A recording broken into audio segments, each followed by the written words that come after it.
오늘 또 그대의 최고의 날입니다. 임은미 선교사 묵상입니다.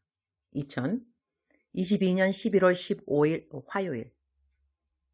최고의 날. 예수님 안 믿는 이들을 향한 나의 올바른 태도는 로마서 11장. 지금 밖에 비가 주룩주룩 내려서 녹음하기가 좀 운치가 있을 것 같습니다. 녹음 시작합니다. 10일 특세가 마친 후에도 성도님들의 새벽기도 출석 숫자는 700명을 넘고 있다. 초등학생들은 새벽기도 왔다가 막바로 학교로 가는 것 같은데 학교까지 다들 걸어서 적어도 30분이 걸린다고 한다. 어제는 아이들이 쭉 교회 문 앞에 가방을 두고 예배 드리고 예배 마치는 시간보다 일찍 나와서 등교하는 모습을 보았다. 그들은 다 학교에 7시까지 가야 하니까 새벽 예배 6시에 와서 6시 20분 정도 교회에서 나가는 것 같다. 이렇게 오는 학생들이 100명이 넘는다. 다들 초등학생들인 것이다. 아주 어린아이로부터 6학년들까지 새벽기도 나와서 예배 마친 후에 학교 등교하는 뒷모습이 얼마나 예쁘고 기특한지 아침이나 제대로 먹고 등교할까? 걱정되어서리 킴 전도사한테 물어보니 대부분 아침 안 먹고 그렇게 등교한다는 것이다. 그래서 내일 아침부터는 꼭 아이들 아침으로 바나나 챙겨주라고 했더니 킴이 그러면 어른들은 어떻게 하냐고 해서리 거참 알았다고. 그럼 어른들 것까지 다 매일 바나나를 새벽 예배 나오는 모든 성도님들 챙겨주라고 했다. 예수님도 오병이어 기적으로 영육간의 양식을 다 챙겨주셨으니 내가 이렇게 하는 것도 주님의 본을 그대로 담는 것이라고 확신한다. 어제는 나의 최고의 날 중보 기도방에 올라오는 수험생들 이름 하나하나 부르면서 수능 잘 보기를 그리고 배운 모든 지식들을 이웃을 위해 하나님의 영광 위에 사용하는 자녀들이 되게 해주십사 기도를 드렸다. 마침 3일 금식 작정 기도 시간이기도 한지라 수험생들 기도도 함께 올려드리고 이런저런 마음에 중요한 기도 제목들을 주님께 올려드렸다. 나는 지난 28년 동안 기록한 큐티집을 모아놓은 방이 있는데 인쇄하지 못해서 10년 전인가부터는 프린터로 인쇄해서 모아놓은 것은 없지만 그래도 이전에 모아둔 큐티 모음은 연도별로 디스플레이 되어 있는지라 가끔은 그 방 앞에 서서 주님과 이전에 했던 그 대화들의 발자취에 향을 다시 맡을 때가 있다. 어제는 공책에 내가 직접 손글씨로 쓴 큐티 이전 공책들이 내 사무실에서 눈에 띄어서 다시 열어 읽어보았다.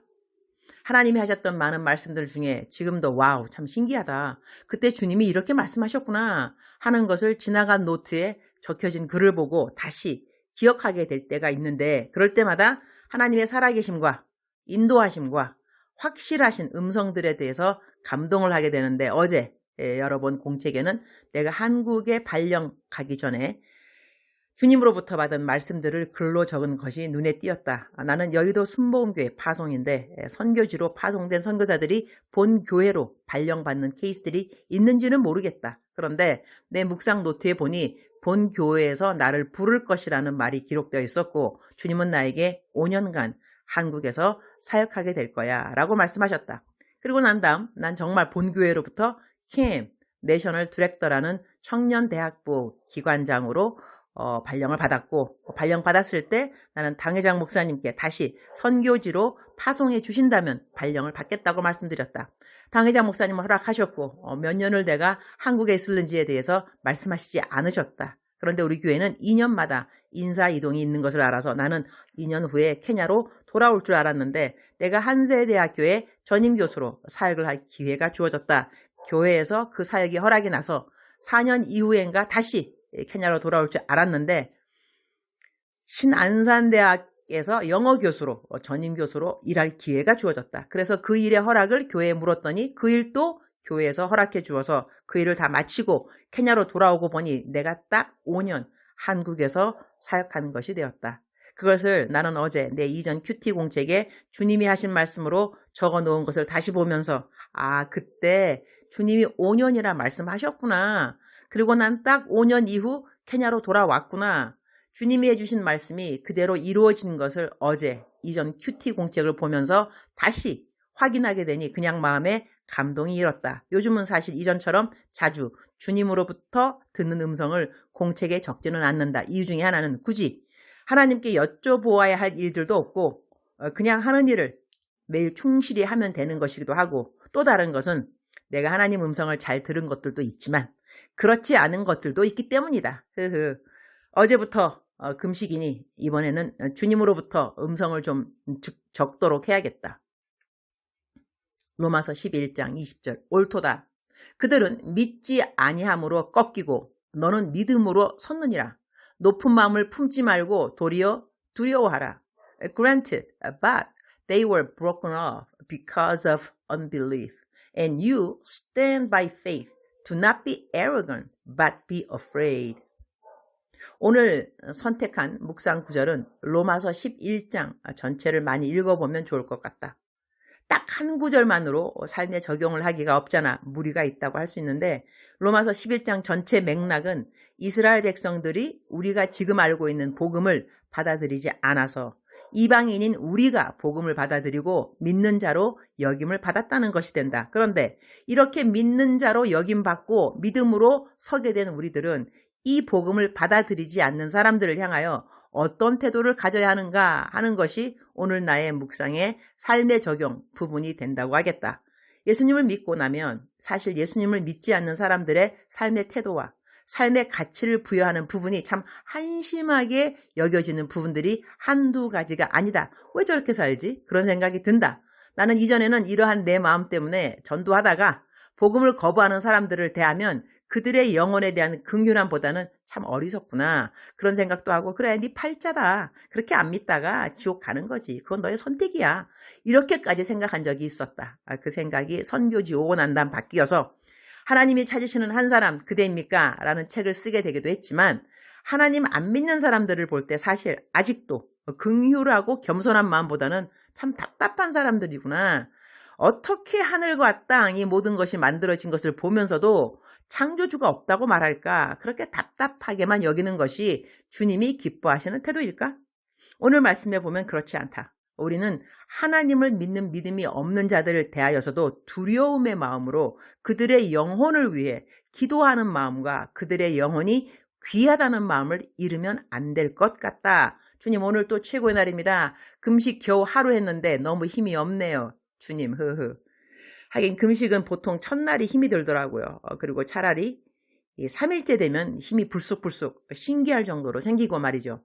나중에 주님 오시기 바로 전에는 주님의 이름으로 핍박을 받을 거라고 성경에 쓰여 있는데 핍박 받으면서 감옥에 갇힐 수도 있는데 그때 밥 잘 안 주면 평상시 사실 금식의 습관이 있어야 그때 잘 버틸 기본기가 있게 되는 것일 테인데 이번 금식 잘 할 수 있도록 도와주옵소서. 그리고 이 땅에서 제가 가장 기뻐해야 하는 것이 주님이 가장 기뻐하시는 한 영혼이라도 더 하나님께 돌아오는 그것일 터이니 그렇게 하려면 제가 전도해야 할 사람들을 귀히 여기는 마음이 꼭 필요할 것 같습니다. 무시하면서 너 예수님 정말 안 믿을 거야? 어리석은 것 같으니라고 그렇게 생각하는 것이 그 사람을 주님께 인도하는 데 도움이 될 리가 없을 것입니다. 이 세상에 예수 그리스도를 구세주로 믿지 않는 모든 사람들을 향하여 주님이 제게 갖기 원하는 마음과 태도를 제가 갖게 되기를 기도드립니다. 교회를 큰 장소로 옮겨야 할 것 같은데 남편이 정부 측 관계자들과 이야기해서 나라 땅을 얻을 수 있는가 알아보겠다고 하니 감사합니다. 연락하는 모든 기관들의 리더들이 기쁘게 찬성하고 교회 지을 땅을 허락받도록 도와주옵소서. 주님 사랑합니다. 주님 감사합니다. 오늘 또 우리 주님 저를 보시면서 하루 종일 기쁘시면 참 좋겠습니다. 사랑하는 그대여. 사랑하는 그대여 출석 부르고 있습니다. 대답하셔야죠. 사랑하는 그대여. 사랑하는 그대여. 사랑하는 그대여. 억만 번 더 들어도 기분이 좋은 말. 들으면 들을수록 더더욱 힘이 되고 기쁨이 되고 소망이 되고 감사가 충만하게 되는 사랑하는 나의 딸아, 사랑하는 나의 아들아, 사랑하는 그대여. 오늘 비가 주룩주룩 내리고 있습니다. 케냐에 비가 온다는 것은 너무나도 감사한 일이 아닐 수 없습니다. 그러나 저는 그 녹음하는 곳에 이렇게 방음 장치가 안 되어 있는지라 밖에 개가 짖으면 개의 소리도 들리고 그리고 또 이렇게 비가 내리면 그래도 오늘 감사한 것은 비가 폭우가 아니라 그냥 주룩주룩 내리는 비라서 좋습니다. 사랑하는 그대여.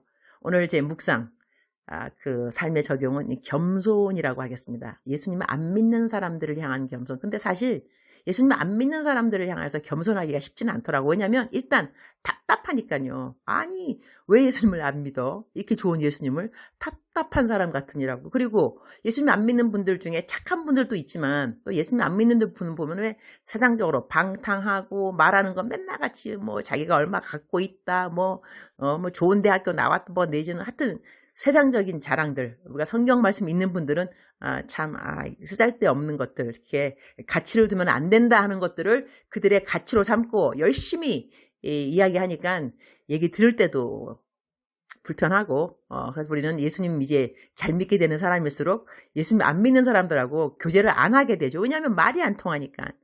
그러나 그렇게 하다 보면 우리가 전도를 누구를 할 수 있을까요? 그죠? 그래서 예수님 안 믿는 분들이 주위에 있다면 그분들에게 더 겸손하셔야 되고, 그죠?